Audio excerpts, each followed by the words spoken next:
Welcome back to Remember This? On this day in spring 2013, Wild Turtle's illustrious career was born. In his debut performance on the LCS stage, Turtle put his exceptional mechanics on display, earning a pentakill to secure a victory and his starting position on TSM. MIA stun, that's going to be a quadra-kill. Can he get the pentakill? Front you, 1-on-1, it's going to be the pentakill for beautiful play. Wild Turtle stepping up. Hello and welcome back to Game 5, the Penta game, where Team Liquid looked to take down FlyQuest. Of course, Wild Turtle was on TSM way back when. He's on FlyQuest now. He's getting another pentakill for himself. That was better in my mind than it was. I actually talked about that play last week when he picked Caitlyn. Nice.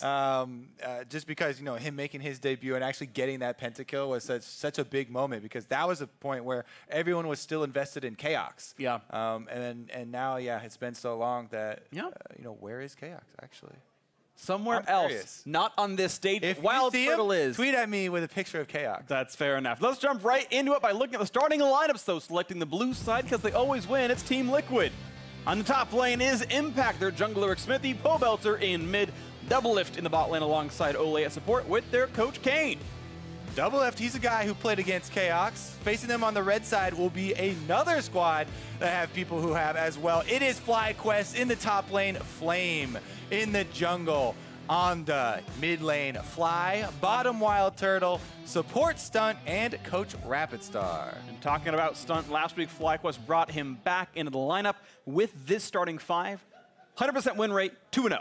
Yeah, the FlyQuest, a lot of our discussion with them has been around them moving the players around in the roster, but now it feels like they finally have the roster that they want to run, and they've been sticking to it. Fly has picked up, you know, even on Azir, he still was able to roam to the bottom side of the map, and he doesn't have a lot of wasted time roaming as well. We looked into the stats, and his time spent roaming isn't actually, you know, way more than someone like Huhi or something like that, but it has been very effective, so it sticks in your mind. FlyQuest overall, they seem to really be coming together with this group of players and executing on a very similar game plan from game to game and trying to keep that cohesive. Yeah, Turtle's being somewhat of a star on this lineup playing around him, and he's doing very well for it. I do have a lot of respect for Turtle so far this split. Of course, they have an opportunity to upset things when they take on Team Liquid. This is a squad who needs to shake off the fact they just lost to Golden Guardians not long ago, hoping to start week 6 well. Yeah, Doublelift specifically mentioned in an interview afterward, one of the big problems was calling missing people from your lane, which is an issue that people have worked on since the very beginning of League of Legends. Still are. The Mia pings have not been finding their mark here, according to Team Liquid. Because people misuse them. Yeah, I mean, we saw it 2 times. A bottom lane roam where Ole and Doublelift didn't call, caused a support kill onto Impact, and then the very next week, they have top lane roam and actually killed the bottom lane. So maybe it was a little bit of revenge there. But honestly, even individually, Impact, people have been pretty critical about his recent games. And you know, the missing pings as well, and the Mias that haven't been called have been affecting that, and you can see it in the stats, definitely dropping down there. Whereas the first 6 games, of course, those were when Team Liquid were winning a lot of their games as well. He was individually performing much better then. All right, we'll see what happens into this one. We do have the 10 players in the lobby. I want to point out, by the way, Stunt and Xmithie have the different summoner icons compared to their teammates. It's something I always try to look at. Rebels. Just incredibly unfair. They don't believe in each other. Ole is the game host. He hits the start button. We are in a champion select for Game 5 of the day. Team Liquid versus FlyQuest. I think these teams are actually both very good. I have them individually power ranked at number 3 and 4 in North America right now. Liquid 3rd, FlyQuest 4th. I know that's ironic, but it's the way it is. Maybe Liquid could prove us wrong here with this one, but it's going to be a fun one. I really do like both these teams quite a lot. We'll see how they can do in this one. I'm also interested if they are going to target, you know, Skarner. As we've seen, some of the teams willing to place this champion in the first round of bans, whereas a lot of the teams that have played against it have actually regretted that decision. Even in the last one where we just saw countless QSSs. Okay, they were countable. There was 4 of them. Yeah. Plus a Not all of them edge. count that high. All right, Kobe, don't be counting. I'm showing off again. Yeah. Look at you counting to 4. You got fingers in your hands. Skarner's banned, by the way. But there we go. That's kind of the point we were trying to illustrate there. FlyQuest, not one of those teams, not going to let it through. So then the things like Sejuani really rises importance. But to me, Xmithie has always been a guy that has had a very deep champion pool. And no matter what frontline tanks you ban against him, he's still going to be pull up things like Gragas that people aren't, isn't really widespread and other people aren't playing. And it feels like any further attention towards that role would kind of fall on deaf ears. Let's see what comes through. One funnel ban, and they're going to get rid of Sion. Maybe they want to play Gnar for themselves. Flame might grab that pretty early on the red side here. Keep in mind, Gangplank still up. No, Gangplank banned. Oh, I'm stupid. Just kidding. Gangplank is down in the depths. Azir picked up, though. Ryze available as a counter pick. Only mid laner banned in this one, Galio and Zoe. Yeah, Vel'Koz as well, as we've seen ineffective use earlier today. True. When he tried to do it against Febiven. Meanwhile, though, Fly, when you think of this mid laner, you're thinking more of the Roam champions, Taliyah, Ryze, Aurelion Sol. So there you go. Correct, Freak. You have redeemed yourself. You're back to an even 0 points. All right, is it going to be Gnar? Is it going to be Gnar for Flame? They banned Sion. Please, for Freak, I need a better win rate than the Jat. day. Actually, just having picked Ryze, I've got a better win rate than Jat. Jat's got, I think, 1 prediction right so far today. So, better analysis, play-by-play caster. And Kalista, just kidding. All right, well, I got 1. All right, interesting, because this, whenever you see Kalistas, then you start to think about what sort of playmaking can they have on the bottom side of the map a bit earlier in. Then you think about which top laner is going to have teleport, since, as you pointed out, we have the Gangplank and Sion bans. Gnar seems to be the last premier there with Camille. It doesn't look like either of them want to jump on the first half of that matchup, but if one of them picks either Gnar or Camille, then you would expect the answer to come through from FlyQuest here before the double bans come in. Right. Usually top lane is not when you want to get pinched down, but... Shout out to Piglet, maybe. Yeah, right. And it's going to be that Gnar blinded up by Impact, and Fly did them a bit of a favor banning Sion 4, or maybe they wanted them to push that Gnar pick through because they had a plan for it. So top to the map locked in for Team Liquid, Azir, Sejuani, Gnar. There is the Camille. Good job, Kobe. You're a smart man. So a couple of decent picks here. No jungler yet for FlyQuest. No bot lane farm role for Liquid. And unsurprisingly, those are the bans. And if we evaluate here at kind of the halfway mark, the team comps that they're building, Team Liquid seems to have a bit smoother scaling, maybe. It's very slight here, but anytime the team with Azir and the super strong front line locked in already, you feel pretty comfortable. The last 2 picks definitely change a lot, but FlyQuest seems much more about split pushing, side lane pressure, using Ryze ultimate to transfer between either the playmaking of a Kalista bottom side or, the split push pressure of Camille. So FlyQuest look much more mobile, whereas Team Liquid definitely have that solid team fight setup, the skeleton already laid for them. I wonder if they want to remove more teamfight options with like a Zac ban or something. Remove one of those other engage tools. Certainly Camille is very good at this, absolutely, but you might not always want a single point of failure for starting a fight.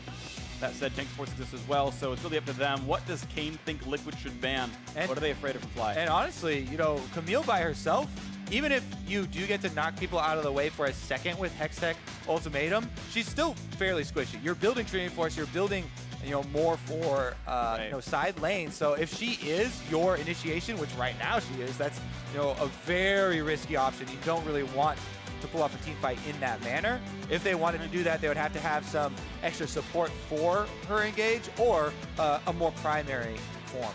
So here's FlyQuest hovering the Zac for themselves, and that's a more primary form of engage.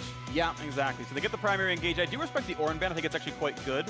Ornn is a great hard engage chamber from the support role, so I think Liquid still did try to ban teamfight options, and they seem to have decided Zac was the least of all the evils.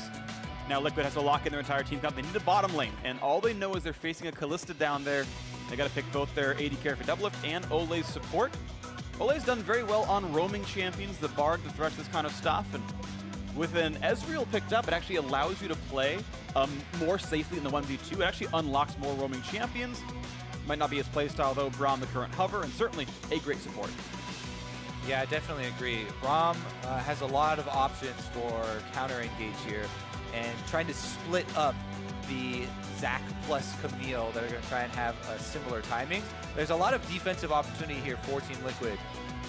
With the Azir self-peel, Braum and Ezreal are extremely safe, so they definitely look like they are looking to play a more simplistic, back to sort of basics, I guess, here for Team Liquid versus FlyQuest that are definitely going to try and use that Fog of War to their advantage. You have the mobility of the Ryze ultimate for surprise.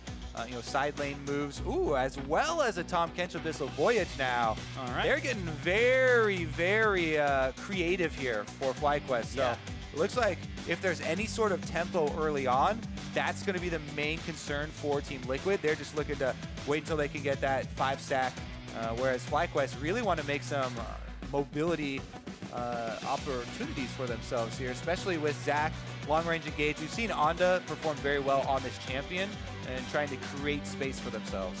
I want to watch for a couple of team map mobility abilities for FlyQuest. 2 fly in the mid lane, stunt on that Tahm Kench the bot that can bring people around. It'll be a fun one to watch for. TL, of course, again with a very standard conventional team fight comp. 2 to 3 very large tanks in the front line. Azir can deal 1.5 million damage in a blink of an eye. Pobelter should feel pretty good on this Azir. Doublelift's Ezreal, no shame in that one either. See how FlyQuest can do on their side. Flamer's Impact gonna be a fun one. His Impact has not had the best performance so far this split, and Flame on Camille can certainly break this matchup open with a little bit of help. There's the lineup on the screen one more time. The band's the very bottom of it all, and we'll see who can move on a little bit more in these standings. Liquid pretty securely in 3rd place right now. Of course, they started the week tied with Clutch Gaming. Clutch won earlier on, so if Liquid want to be anywhere but 4th by themselves, they will need to pull in a win right here. Super excited for this bot lane matchup here, actually. With Turtle getting his Kalista, that he has had some very big performances on in the past. Going up against Doublelift, the battle of the 2 ex-TSM AD carries. Yeah. Definitely could be a very volatile bottom side. I would think that Stunt and Turtle would be the ones trying to create the aggression down there and looking to be the aggressors, but very well could be some other opportunities for Team Liquid. Brahma and Ezreal definitely have the possibilities of making very good use of that passive, stacking it up, getting those stuns, if it is in concert with some jungle pressure. Totally. I need to correct myself, by the way. Regardless of this result. What did you say this time? Regardless of the result, Liquid will end the day in 4th place. Shoutouts to that. That is classic. Props 100 Thieves for making it a reality by winning earlier today. That are going back to their roots. Yeah, I mean, they're playing as old school as it gets. Let's see what happens into this one as Olay doing a minor invade, finds a slow, Po will hit him, hits the ward, and then walks away. All right. Top side, a little bit of jungler interaction as well. You can see the Pixel Brush ward. Here already saw Smithy, and it is going to be a Raptor camp sighting of Onda as well.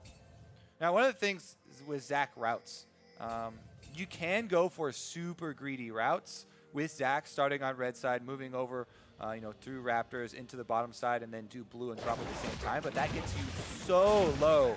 So in professional play, a lot of emphasis is put on finding, especially when you're versus champions like Zac that can have vast variability as far as how much life or how much danger you're willing to take with your early routes. You really want to take away the opportunities for them to go for the more greedy ones and go for those like double camp at once clears that are going to increase their clear speed, but also come at the cost of possible deaths on Team Liquid.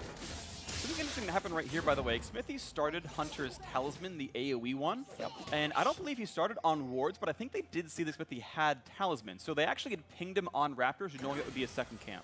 Yeah, and what the Talisman allows you to do is more easily do the Raptor camp. You can do it if you start with the machete, but you're not going to have the extra health leech from it.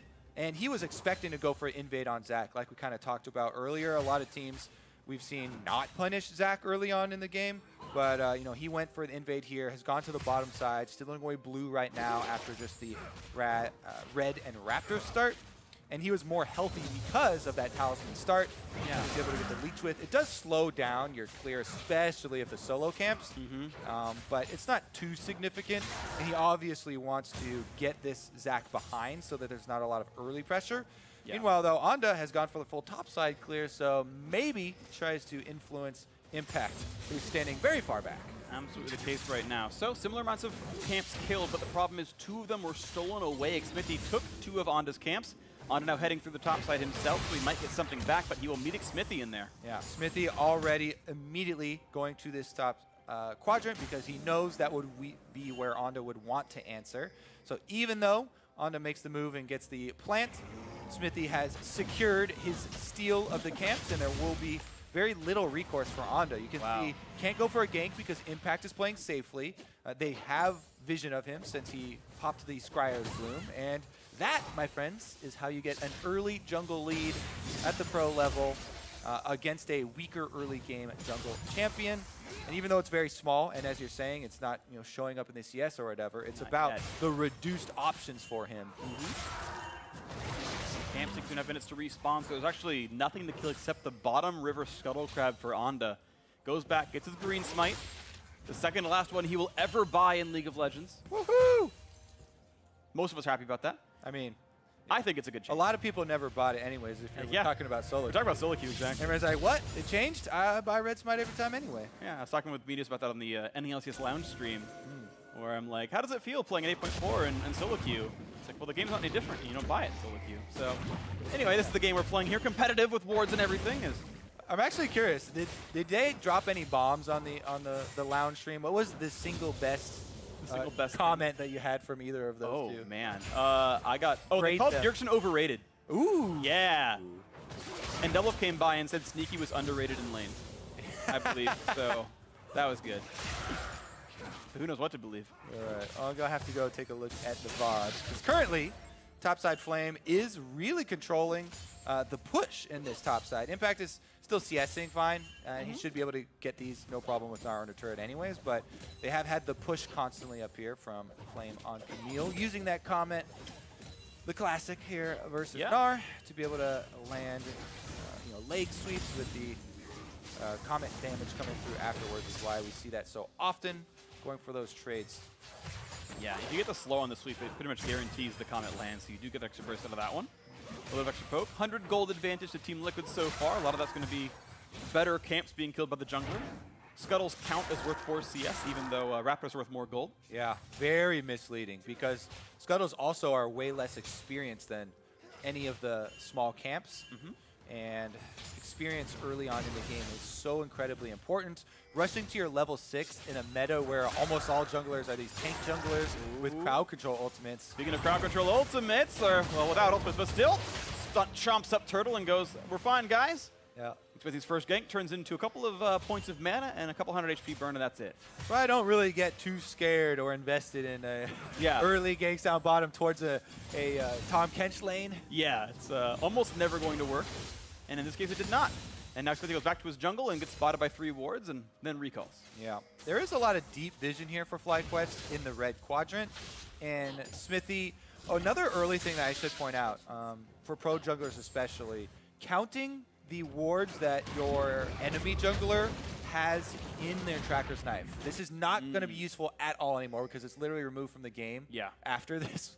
Give us the advice, Kobe. But counting those wards, early on in the game, you could be like, oh, he has no wards left in his Tracker's Knife. He must have just put them both on my red quadrant side, so Smithy should know that he's in the warded side, and he's trying to burn down the red before clearing out either the zombie ward or even the control ward. But he knows right now that he's under vision, and the rest of the team playing accordingly. He's going to grab this red, no problem, and one more smack will do it. He killed the control ward a second ago as well, so a zombie for him. Kill another one that Onda put down a little while ago. Ole gonna walk backwards, trades Qs with Stunt, but really only hits one, so Stunt gets no damage. Tier and Sheen double stacking up his items right now. He's gonna feel pretty good about this. The game's staying very equal in the early game. The lane's pretty close in farm all across the board. Yeah, the lanes are, but the jungle isn't. Onda has no options, so he tries to go for an invade. There's the experience difference we talked about. Smithy level 6 now. The only reason Onda can do this is because Pobelter just went for a recall. So their mid-lane difference allows Onda... oh, actually, Smithy got that smite, right? I think he did, yeah. Okay, so Onda took away maybe a small one or 2 small ones. That's about it. In that. Ooh, nice. Ult didn't land the W, but a pretty good amount of damage. Now the ult gets traded back in for Flame, and here comes Rise. Fly wants to be in this one. His Impact's running away. Does have Flash. So gets booted up. Q's going to land. Oh, the W doesn't land for Flame. He flashed late, and it would have meant the kill. An unfortunate misplay out of Flame denies him first blood. Now Xpithy wants to fight, but he's 1v2 in this one. Only so much he can get accomplished, but it is a lot of damage. Are you kidding? He nearly kills off Fly. Stopwatch. Now watch for this one. W's not going to land. Xmithie forced to run away. Flame wants round 2, misses the stun, but the red buff means damage, gets the leg sweep anyway, and Flame gets first blood, the best play in all of League of Legends history. Got a big red nose and honking his horn, and That was pull out the car. funny that he is the one in the end rewarded with first blood bonus. Everything comes out right as rain. Pobelter, though, wasn't roaming, so he got the early shove here. Flies now back in the mid lane with his teleport, but here's another look at just the second half of this. Okay, they cut out the first half. No dive there happened before, but the stopwatch actually saves him. Xmithie tries to time the second swing of the W there with the duration of the stopwatch, doesn't quite get it, and then Flame's able to finish it off. Really close one there, but now we've got ourselves a 400 gold lead for FlyQuest. Honda's done a pretty good job of staying pretty much alive in this game. I checked right as the Raptor fight was starting, and he was only 60 gold behind individually, so really survived the early game from Xmithie quite well. Blue's going to be handed off no problems to Pobelter, who is plus 12 CS himself because he did not roam out. Bottom lane even being able to move up the river here. Checking back in as well. This Team Liquid duo has the CS lead, gets the Scuttle Crab control, even was able to get the push. So, you know, Olay and Double Lift doing quite well for themselves down here. We do have the Sheen completed. You know, he's got his nice purchases already, had the tier stacking up, so feels very confident down there, as well as having the ultimate to try and control any of those other lanes of minions that kind of get out of control. And Team Liquid's game plan of heading towards the smoother 5 versus 5 setups seems to be going decently despite the hiccup on top side where First Blood was given over, and as you mentioned, that also put Xmithie further behind in the jungle. So Ondo was able to use the time that he was dead, you know, just farming up the own jungle and getting the completed Cinder Hulk as opposed to Xmithie's pieces. Yep, less items for Sejuani right now. It'll change around this hiccup. They'll be fine. I'm sure they can hold their breath, and it'll pass before too long. Impact coming by as well as they eat a couple of grapes down there. Thankfully for them, Rift Herald does not eat those grapes, unlike the little smaller cousin, the Scuttle Crab. Since you like being technically correct. Yeah, they're honey fruit. Honey fruit. I'm aware. Honey fruit. Okay, well. Fight! Oh, blue team gets it. Can they grab the relic in time, though? They're zoned out, so it's only some gold. And they will not re-summon the Rift Herald. Yeah, it doesn't mean a whole lot if you're not able to grab the eye, by the way. Oh, he's trying. Secret Agent Xmithie. Doesn't have flash, so that's a bit dangerous. Out he goes, and yeah, that's going to be a despawned. Actually, it lasts like 45 seconds or something, right? Maybe it's even up to a minute. He's trying again. All right. I love this game. All right, Twitter. Hashtag Xmithie win, hashtag Ondo win. Will he get it or will he be denied? Break his ankles. Get in there. Oh, hashtag Xmithie win. He gets it. TL. Oh, he knocks them out as well. He's going to have to ult. And he doesn't ult out. What? Huge misplay out of Onda. He's bloblitted. What just happened? All right, that was one of the biggest misplays I've ever seen, and TL gets a kill. Bottom lane in this game, they're just like, what the hell is going on up there, guys? Is this Ignitas vs Renegade? What's going on, guys? Oh, man.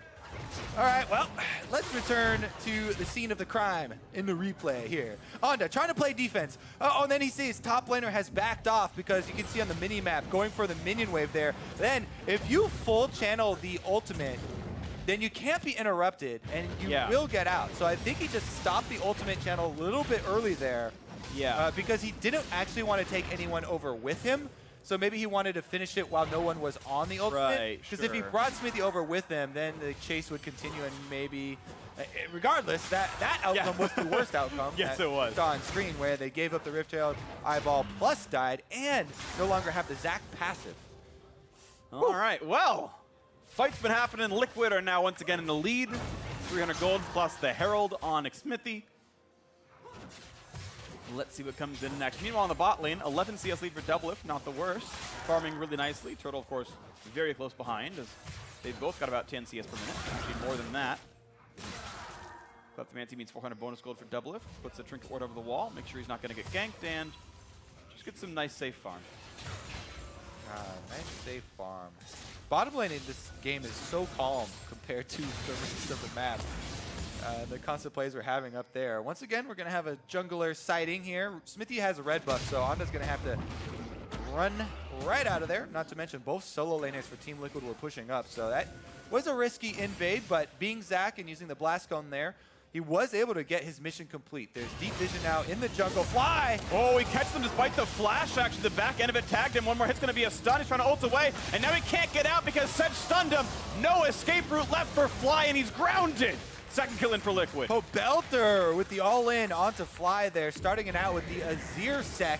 Didn't even have to blow Summoner, so that's a huge discrepancy in mid lane. And now with the Rift-Tailed Summon, they're going to be able to finish this one. That's for sure right there. Shelly shows up, Demolish helps as well, and gold goes over. Nicely played. Liquid now breaking this game open. 2,000 gold lead, another charge into the mid. Yeah, significant damage down there as well to the secondary one. Pobelter immediately raises the Azir turret for extra pressure on mid, so they get a reset without having to give up any pressure. And look at this one more time. Fly tries to get out, but Smithy flashed for the extra auto there to get his Permafrost stun down, curing their kill and their first turret bonus gold. Really heads up to immediately summon as well. A guaranteed first turret came through, and it was nicely played. So, as we reset on the map, the gold lead remains 1,800. The Azir turret falls down pretty quickly in the mid side as Pobelter had summoned that one a second ago. And we get to once again watch Impact face up against Flame for a few more seconds. This gold actually +4 CS for Flame, so much, much better than the actual global average for the matchup. I believe Mark said it was normally -8 for Camille. This one plus a few. Yeah, and that matchup has so many intricacies in it because of the possibilities of timing windows there. Working around Mega Gnar, you know, Camille being able to all in very easily if you have vision on Mini Gnar and the junglers. So that one has so many factors. It's a high variance lane, even if the definitely average is something else. Look at this vision, though, because they're moving up past the river now. Team Liquid have been able to secure so much off of those top lane plays that the bottom of the map is now finally getting the benefit here. Pobelter making the pick in mid lane, taking all the summoners off of Ryze in addition to the mid turret, means he gets to move right in, claim his prize there, and grab the blue buff. All right, and Liquid doing a pretty good job of strangling things away. Gonna look for, can't quite get in smite range for any of that. Didn't have it up anyway, but no wolves taken. Ooh, he wants to go for a little bit of a trap here.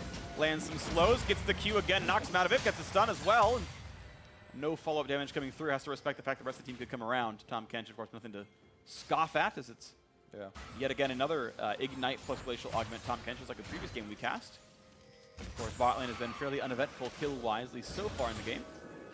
Yeah, but the Team Liquid bottom lane, even though there's no kills down there, they're the ones with the pressure. You know, they move up their minion wave as well. Olay's in here invading with the rest of the team, and the Dragon is started up because not only the mid lane, you know, and the good play of Pobelter, but bottom lane as well. So Team Liquid with so much control here early on in this game, it looks like they are going to be able to control the pace. And if you control the pace as the team with great front line and Azir. Another knockback. He's going to cancel the ulti once again and fly again. Has no way out of this one, but except walking. Gets a slow a couple times by Azir. The flash exhaust. The Q could land in a second. Ulti coming out for Olay. Just all the crowd control in the world.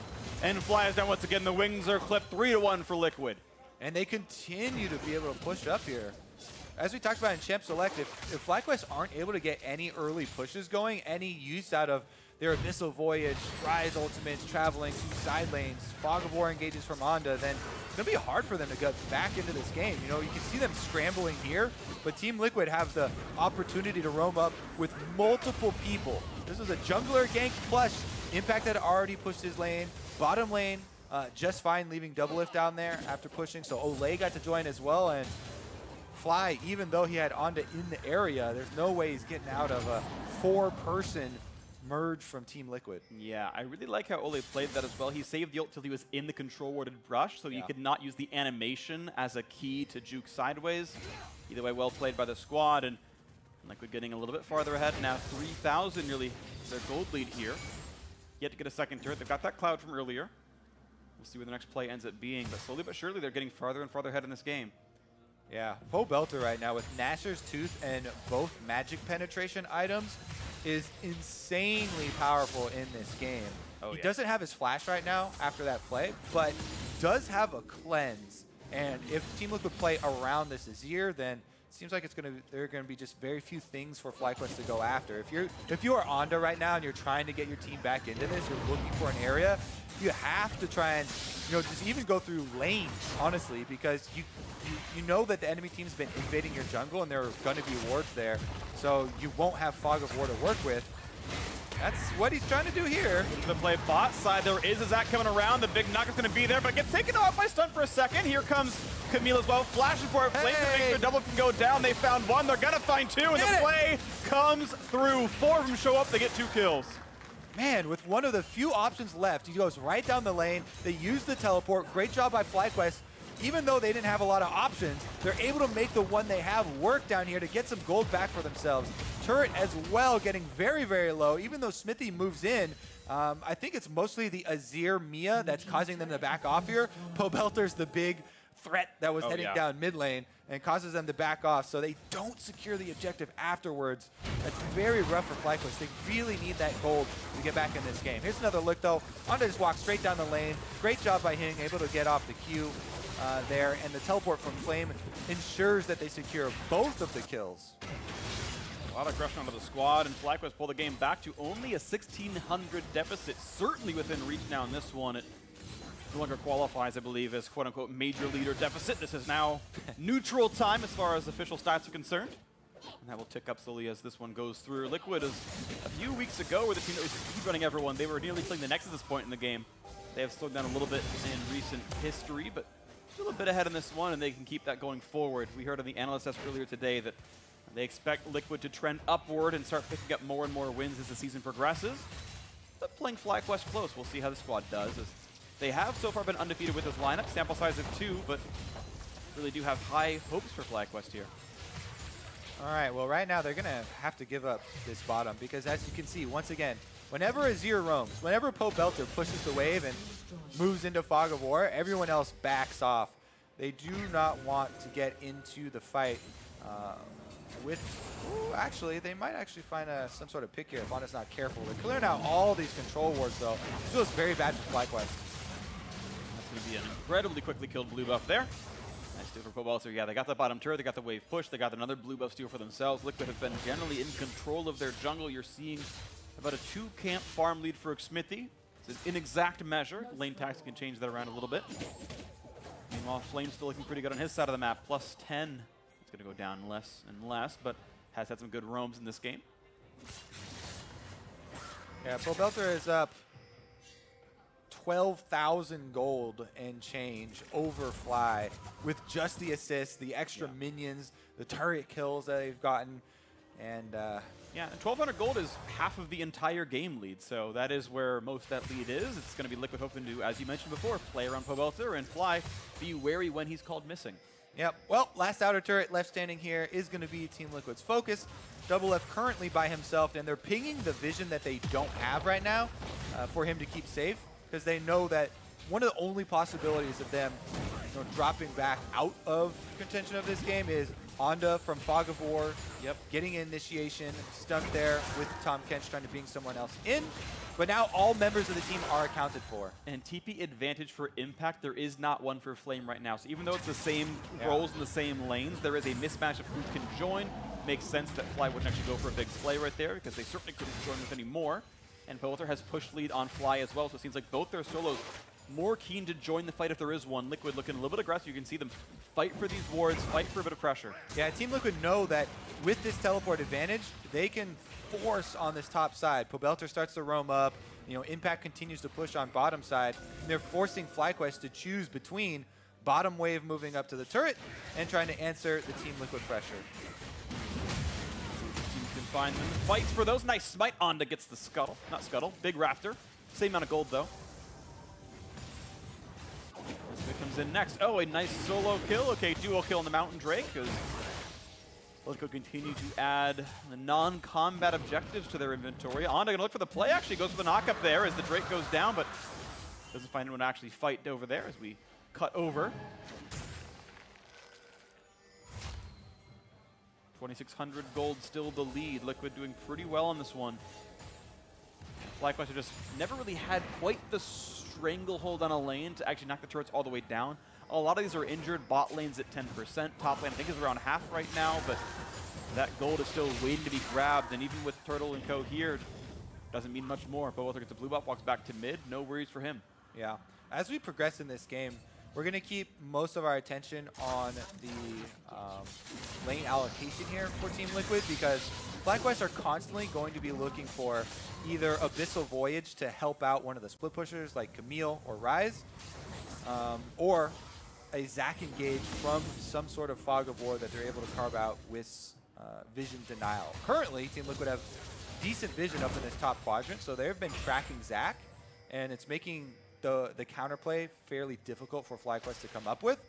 But the battle over that vision is what is going to spur the next kind of point of contact here. Absolutely not going to be found on the one. The pull back together, even though the Arcane Shift is back with the double. But what's the front line going to look like? The unstoppable pushback to display. Kidnap, as they're going to find Ole by himself. Pulls in the Hourglass, looks to buy some time. Double buff found on the backside.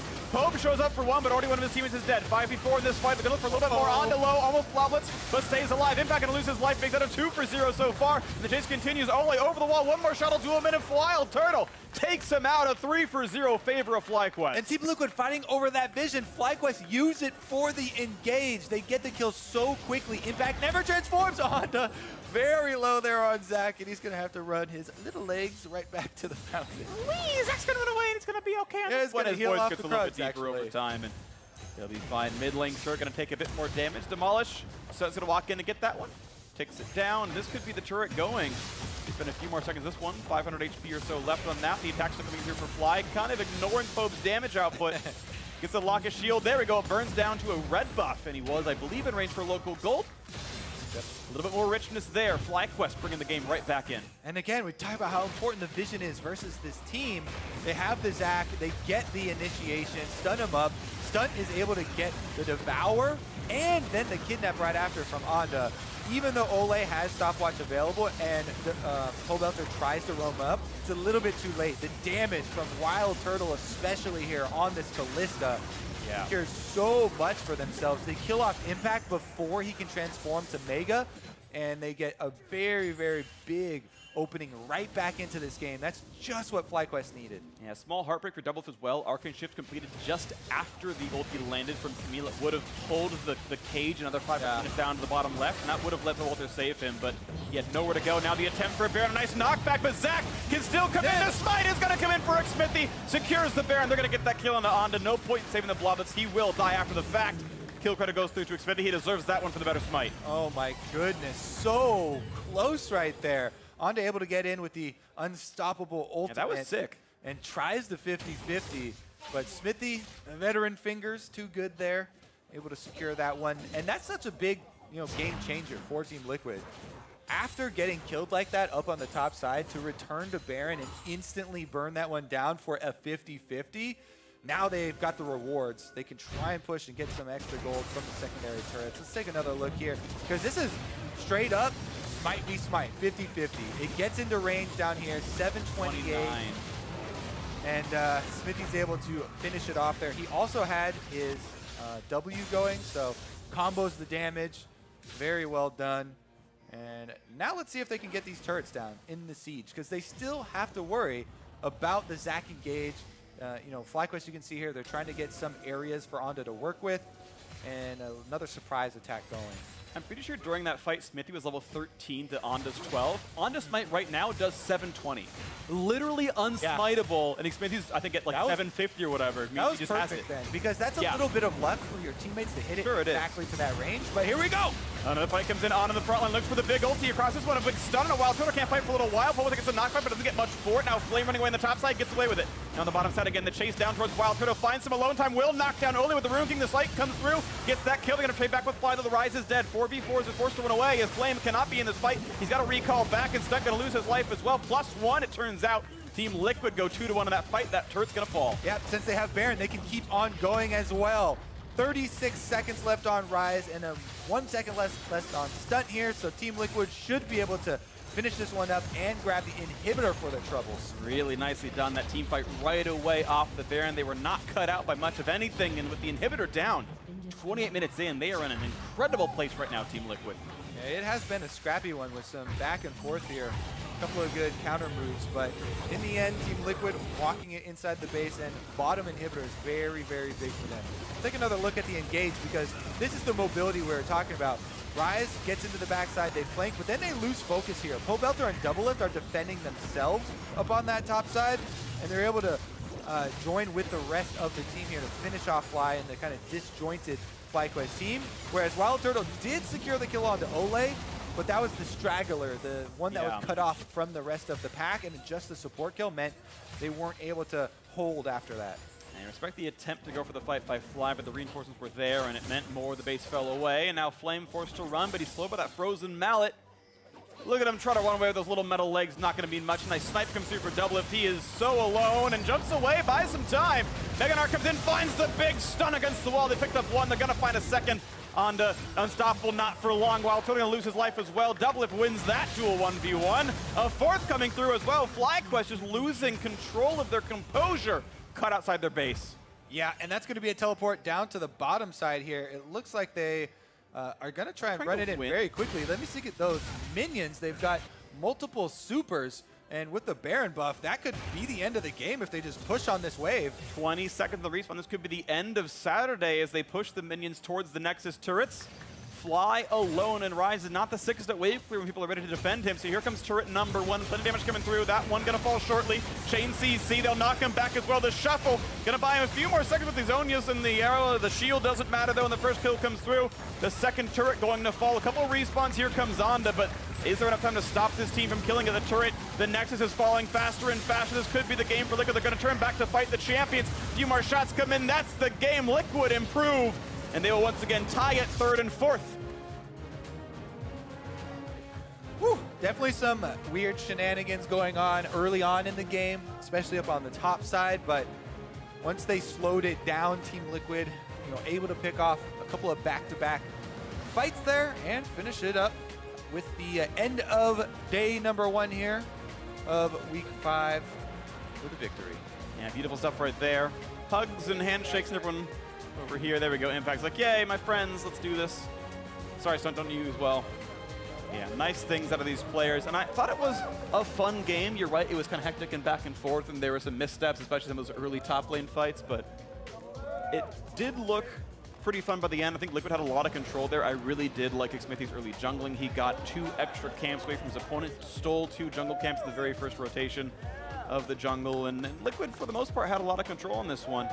Nice attempts by FlyQuest, a couple of good plays by them, but end of the day, Liquid, of course, the better team here. Yeah. Pobelter on Azir 5-0-5. He was a menace to deal with in the mid-game. That pick onto Rise as well as chaining it into tower destruction just meant that there was so much for Team Liquid to work around. When you grab an Azir pick and you're able to get early lead like that, you scale so nicely, and it makes it very easy for the team to kind of change the game plan and just play right around that. I mean, he did great. DPS champion. Highest KDA, most kills, highest everything, most gold, most damage. It's interesting with Pobelter because he came into the year saying, I want to prove that I'm the best, right? And it feels like as soon as we said, okay, let's start giving Pobelter credit, is he really the best? You had Liquid crashing and burning. They had a really bad couple of weeks, and then we're like, all right, let's, yeah, they'll be fine, but they're no longer at the top of the table. He has a game like this again, and he starts, smacking heads and doing really well for himself. I mean, 10 out of 11 for KP, certainly solid as well. And I just want to know sort of what level of play we're going to see out of these teams by the end of the split. I think Liquid are getting very close to being a shoo-in for playoffs. I mean, it's only going to be a couple of weeks till they're mathematically locked at this point because you've got the 6th, 7th shuffle at like 4-5, and they're up to like 8 wins at this point now. So pretty soon they're just going to have it for certain. And then it's like, okay, how are you going to do in best of 5s? How will you do kind of further on? Yeah, super excited for the playoffs to start here because all of the teams right now look like they can make a very good case for those playoff spots. Going to be a fun one to watch for us now. For more on that win, let's send it down to Avli and Team Liquid's Poro Rider in the jungle. Thanks, guys. I'm here with Xmithie. Congratulations on that win. Now, last week you guys did have an 0-2 result. Did that performance affect the team's mentality at all, and how were you able to turn that into a win today? It kind of affected our mentality in a good way, I guess, because we were trying to find more problems in our play. And this game, we still had a lot of crucial mistakes, but we're working towards trying to be more clean, I guess. Have you identified what you would think is the core issue for Team Liquid? I think the main thing, yeah, we do, but there's still a lot of small things that we should work on. Which like it can be either macro or even micro. We still have a lot to learn, and our coaching staff is doing really well. And how, along with the coaching staff, what steps are you taking to kind of address those issues? It can be mainly like individually. They bring us to like just talk about what plays went wrong, and then what plays that we can do as a team better. But I don't know. It just feels really weird right now because I think we know what our mistakes are, but it's just really hard to change it in the game. Now, at the beginning of the split, the community was really hyping up Team Liquid as like the powerhouse of NA. And although the standings no longer really represent it, do you still think that you're one of the strongest teams in the NALCS? I think we can be the best team in NALCS, but right now we still have a lot to learn. And yeah, it shows that we're just still kind of not the best team, I guess. Well, you're working on it. Congratulations again on your Magic Smithy. And to wrap up the day, let's hear from the State Farm Analyst Desk. Thank you very much, Avali. Team Liquid moving to 7-4, picking up the first win of the week for themselves. But as we took a look at this game, I do think that this is one of the games today where draft probably determined the least in terms of the final result. I feel like that's what we've been really harping on a major portion of the day. This time around, both comps kind of fell in line with what the teams want to do, and it was more about the execution of the picks within the play. Yeah, I mean, I think Team Liquid has a bit of a better scaling comp, and as a result, they have losing side lanes. Rise wants to roam around on the map and try and make some plays happen. And the first big play that he goes for up in the top lane at 8 minutes doesn't really work out in their favor. It's a good look because, you know, Impact's playing it pretty well, but this is all a bait because Rise is on his way up. He's going to ult in, but they don't actually get this kill, and Flame flashes just a little bit too late to get the W extension. So, and look how low they get him too. Third best top laner in NA was where both of you actually had him at the top of the day. Impact a little bit farther down the standings, and obviously that is just 5 seconds of the entirety of the lane phase up there. But yeah, right, so boom, down to the bottom of the list, get him down there. But in actuality, right, this is one of those instances where you look at a player, perhaps the best player on FlyQuest, misexecution, and that kind of was the beginnings of the unraveling for FlyQuest in this game. Yeah, that really stops momentum, right? Because they're supposed to have Rise, who's not going to win into Azir, but we were saying before the game, he's probably going to sack a wave, make a roam, and get either the Kalista Tahm Kench lane ahead or the Camille lane ahead. It's more beneficial to get the Camille lane ahead because it's an easier 4-1 split push win condition, and when you mess that up, it just kind of deflates a lot of your strategy. And then what Team Liquid did well after that was because Smithy went up there and he died actually to Flame, kind of scrapping it out really hard, but he forced a lot of resources, slowed the tempo down, and then Pobelter, after getting that stopwatch forced out, was able to keep making plays on the mid lane. He Streama shuffled him like 2 or 3 times in a row, and that's where Team Liquid got control of the game. What do we do about this guy, Jet? Pobelter. I mean, so come on. We've been talking a lot, and Freak mentioned it towards the end of the broadcast. When we say Pobelter is really good, he proceeds to be bad. And when you say he is bad, he proceeds to be good. It's like the Pobelter paradox is what we have to say there now. It is. So he did okay this game. We're just gonna middle ground him the whole way through the split. He could have done more. You know, he might have been the best player, but he could have done more. Because in all seriousness, he actually did perform incredibly well in this game. Maybe. On that Azir. Sticking to the bit. I like it. Sticking to the bit. But yes, I mean, capitalizing on some of those resources that were, you know, expended in the top lane by FlyQuest gets him rolling in the mid lane. And then we just saw kind of the map pressure fall on top of FlyQuest. In that losing matchup that Doublelift and Ole had, the Ezreal Tahm Kench, they ended up taking the first turret. Yeah. They actually ended up taking mid turret as well, and then going up top. The mid turret was taken rather by the Rift Herald. Then they go top turret and take it as a duo. And so where does that even come from? Why are they getting away with stuff like this? I mean, the way I think about it is you have 2 winning matchups, but you have your best player in Flame against arguably Team Liquid's worst player in Impact. So that's the lane they tried to snowball. Doublelift versus Wild Turtle is a bit of a mismatch in their bot lane, and so they wanted to attack the strongest and weakest point on the map in the top lane. That didn't work, and then naturally over time, the Ezreal, which is counterpicked by Kalista, slowly starts winning. They did gank it once. They got a double kill down there, but at that point it was too little too late as the game had kind of slipped away from the bot lane's control. One more macro clip I want to take a look at comes 30 minutes into the game. This is FlyQuest winning a fight not forcing the Baron, Team Liquid will in response. Yeah, and FlyQuest was down about 3,000 gold before this fight. Notice how they get a really good flank around the back from the Ryze as the Camille teleport completes, and they basically delete Doublelift from the fight. And then they kill 2 more people. So at the end of this, it's just Pobelthus Azir and Xmithy Sejuani, which is threatening, but you're a team with Kalista. And even though Ondas Lowy's got Smite up, could actually just Smite for the heal, and you can go for this Baron. You should absolutely be trying to force for this Baron, zone out maybe with Flame, stack up the Kalista Spears. They stay out on the map for a long time. Team Liquid literally just revives from their fountain and decides to 5-man the Baron and go for a 50-50, which I actually think is a riskier Baron call than FlyQuest had the opportunity to do, and they get it. Yeah, so this was a situation where FlyQuest tried to grab turrets. Instead, it was really hard for them to get the mid lane turret. Fly almost died versus Pobelter. Yeah. So they were late resetting, and they couldn't actually contest that. And That's where the gold dips. That's the game. Yeah, if they went for the jugular off that play, maybe they throw the game there, but they were losing that game anyways. And as soon as they don't go for that play, Team Liquid is the one who shows that they're aggressive, and the game ends minutes later, still with that Baron buff on. Those are those make or break calls, and it's hard to, it's hard to say what the communication would have been like in that moment, but ultimately, Team Liquid capitalizes on the fact that FlyQuest stayed out on the map for far too long, pick up that Baron, close out from there. And now I'm looking at a FlyQuest that way at 4-6 was very well positioned to make a run at the playoff picture, right? We were pretty high on them coming out of their preceding weeks and their possibility of picking up games and maybe making a case for that playoff run. What are our thoughts now? I didn't expect them to beat Team Liquid. Right. Yeah. So yes, they are 4-7. They can probably lose 3 more games, right? You said the marker was 8 games, right? Is the absolute minimum you can get in there. So they can still win 4 of their next 7 and have a chance of getting there. It's going to be really tough for a lot of these struggling teams to find the wins to get in the playoffs. We're talking about them, Optic, the fact that 100 Thieves picked up a win that was huge. really hurts FlyQuest because that's a team they're now 2 games behind. Right.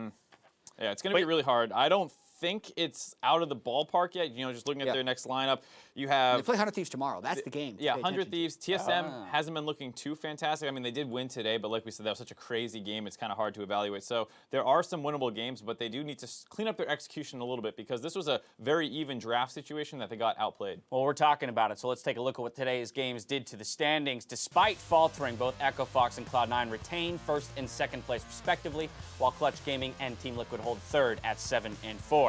Now, just for fun, let's take one more look at the predictions and take a look at how you both fared today. Fun day. Not the worst in all reality. If I just listened to my gut, I could be at tied Jat. You could have done it on today if you hadn't flip-flopped for the second time to the incorrect prediction. I don't agree but with that definition. I went with my gut with COG, and that was a huge mistake. Agree to argue. So. We can do that later. But hey, only one game separates you guys now in the prediction scores. A couple weeks left to go. This should be very interesting moving into week 9. Throughout the split, we've pinpointed the plays that sometimes get overlooked. But for this iteration of I'm Helping, brought to you by State Farm, I'm sure I'd be hard-pressed to find anyone who missed Aframu's godly hooks in his win over Cloud9. Been scaring back and away, deciding they're going to force the fight a little bit elsewhere. Video's going to be saved for now by Ryu's heroic entrance. Ryu grabbing the kill onto Jensen to start this one off, trying to get himself away. Barely going to be creeping out until they're able to grab the kill. Someday coming in the TP behind enemy lines. Cloud9. Oh, nice in the middle of everything. The hook will shut Licorice down as Sneaky now going to be double killed. I'm taking lane. I'm just ulting. I got hook on Corki. Corki, he bucked. He Corki. Back up. Kai. Here comes gameplay. Wait. 4 seconds on hook, okay? Heal you. Turn no flash. We can go. Coming. Hitting No. Kill Nar. Close to heal. Nice. Good return to form for Afro. He's such a big player for that team that when he gets this champion, he's able to just put the game in his own hands, doesn't need to follow up on anyone, just finds the right hooks, and they're able to kill everybody. I mean, this guy's identity for so long was play-making support. You're looking at things like the Thresh as an example, the Alistar, and even on things like Morgana, flash plays, and here we're seeing glimpses of that. So it'll be really interesting to see, again, if this is just enough of a taste of that glory that he needs to kind of compel himself to reach that point once again. Now, we missed it earlier. We wanted to take another look at the end of the bout between Optic Gaming and Golden Guardians. It highlights that while many plays are made with good intentions, they don't always end as planned. Now they're grouped up in the Baron pit. Watch for the shockwaves. And TP used to find themselves the fight, and the Ryzel pulls them right back up. And that can mean they can rush towards Baron, but can the team be zoned out? POV can try to push the team away. A nice knockback by Triz. Meets no chance to smite, and Shockwave secures the kill on Matt as well. What a play out of Optic. I'm gonna run left and ulti out if he TPs. They're TPing. Get up. Come to me. Oh, they're TPing out. Oh, just finish. I'm gonna ult scanner. I'm gonna ult scanner. They can't run. Finish it. That is one of the more interesting Baron dances that I have seen, Freak. Oh. It was just like, you understood and you heard the comms what the plan was, but it's you can just kite up. Just kite up and back. You want to get away from the TP, but they just they cornered themselves afterwards. I love it. And Optic's like, they just TP'd out. Just I love how Colin, wait. Just take it. Just take the Baron. Okay. Oh, God, that's too funny. My goodness, too funny. Hey, I mean, for like every 99 shot calls that High makes well, there's got to be one that doesn't, right? Every once in a while, man. In all fairness. Let's take a look at what games we can look forward to tomorrow. Sunday starts with Optic Gaming facing TSM, and then FlyQuest aim to take down 100 Thieves, with Cloud9 versus Clutch Gaming closing out the weekend. You already called out, Jet, that FlyQuest 100 Thieves matchup as being a big one tomorrow in terms of the playoff picture. Are there any other interesting, just straight-up matchups, either player-wise or team-wise, that you're really looking forward to? Clutch Gaming versus C9, because if they win that, suddenly they're tied for a playoff bye. Like, we keep talking about C9, how they're clearly the second-best team, and Clutch, like, we keep doubting them. But if they actually go out there and win tomorrow, we have to legitimately talk about them as the second-best team in North America. Are you prepared to do that? Not at all. Well, they already have the longest winning streak of any team. Is that true? They Yeah, do? it's at 5, five. right? Five. Yeah. And if it goes to 6, that's going to be a longer streak than anyone else has had this whole split. And that beats Echo Fox because they lost today. Yep. And Wow. with TSM on there twice, C9, some pretty respectable teams that they're beating here. I mean, what's going on in the NALCS, guys? Do you feel like one, baby. we're getting no closer to a definitive picture, I feel. Best of 1, 41 roster new moves, new players. Right. Of the 50 starting players, 1 plus 1 41 equals were 2. moved to a new team or new position, new roster, something of the like. Yeah. That's insanity. And every team is changing a lot from week to week. So we're getting a lot more insight as well into kind of how the teams work. We got like 5 or 6 teams making documentaries, and we know how, like, we've seen a few subs from the academy teams. We've seen how some teams have hit rock bottom. That's what happened to 100 Thieves. Right. And, you know, they had heart-to-hearts amongst everyone and actually decided on a singular way to play and smashed today. So, and that could be fleeting, right? Now that they've solved everything, is it really solved, right? We're going to have a huge patch hit next week as well. And not that I want to get into this because it's a huge discussion, but in some sense, that's exactly what Spring Split is about, right? Yes. I mean, as we find ourselves in a franchise system with the permanent partnership and more growth-oriented approaches, you're going to start seeing instances where Spring Split can be spent with more experimentation, and it's less about picking up every single win or grinding it out because you need the victory. And I think a great example of this would probably be Optic, a team that didn't look like they gelled together and have a definitive play style. People had them power ranked pretty low at the start of the season, but you see a legitimate strength in Arrow and Power of Evil's team fighting. Acadian is good in the early game to get them through there if they could just shore up a couple of the other positions, and that's what they're trying to do with Dokla subbing in. So that's a team that you're looking at like, okay, maybe Spring is a little out of the grasp for them, even though they are still trying to fight into the playoffs. They could become really good in summer with 1 or 2 moves. It's crazy, it's hectic, but I like it. That's going to do it for Saturday. So for myself, the casters, and the entire live broadcast crew, thank you for watching. We'll see you tomorrow for more of the NALCS. Good night.